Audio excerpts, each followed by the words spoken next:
বিলের গা ঘেঁষে বয়ে গেছে আঁকাবাঁকা রাজা রামের খাল, যে খালের দেয়ালেই বসে আছি আমি আর শিলন, ছোট ভাই শিলন। আমাদের আলাউদ্দিন ভাই আর নাই, অর্থাৎ তার জায়গা এখন দখল করেছে আমাদের শিলন ছোট ভাই। হাঁস খাওয়াচ্ছি বিলের মধ্যে।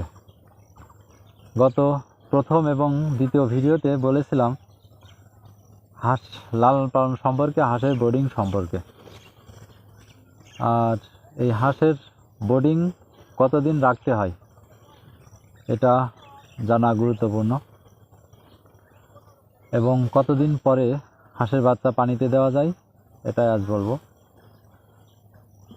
প্রথম পর্যায়ে বলতে চাই যে হাঁসের বোর্ডিং আসলে 3-4 সপ্তাহ পর্যন্ত রাখা হয়। যদি আবহাওয়া খুব ঠান্ডা হয় আর যদি আবহাওয়া স্বাভাবিক তাপমাত্রার মধ্যে থাকে তাহলে বোর্ডিং এত সময় নেয় না।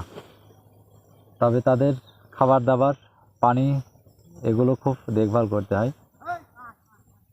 প্রথম সপ্তাহে যখন বোর্ডিংয়ে দিবেন, বোর্ডিংয়ের তাপমাত্রা রাখবেন 32 থেকে 35 সেলসিয়াসের ভিতরে, এবং দ্বিতীয় সপ্তাহে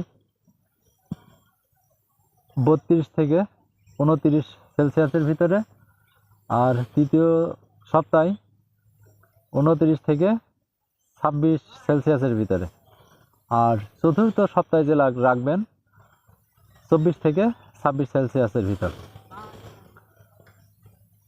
আর যদি তাপমাত্রা খুব স্বাভাবিক হয় বা খুব গরম হয় তাহলে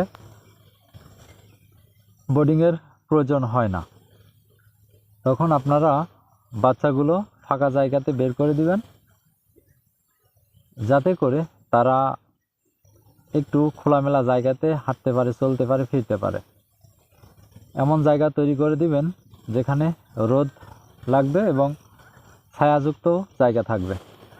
যখন তাদের তাপের প্রয়োজন হয় তখন তারা রোদ্রে যাবে, যখন তাপের প্রয়োজন হয় না তখন তারা ছায়ায় আসবে। তখন এটা খেয়াল করবেন যে যদি অতিরিক্ত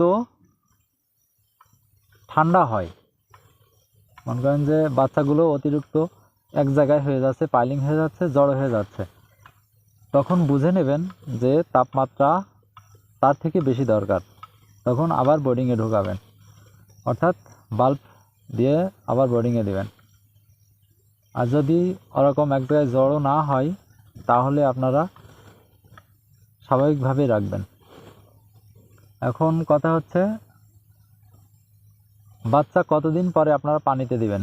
এই দেখেন পিছে পানি। বাচ্চা পানিতে দিবেন 1 থেকে 20 দিন পর। 20 দিন পরে যে আপনারা বাচ্চা পানিতে দিতে পারবেন এরও কিছু নিয়ম রয়েছে, যা বলবো আমরা পরের ভিডিওতে।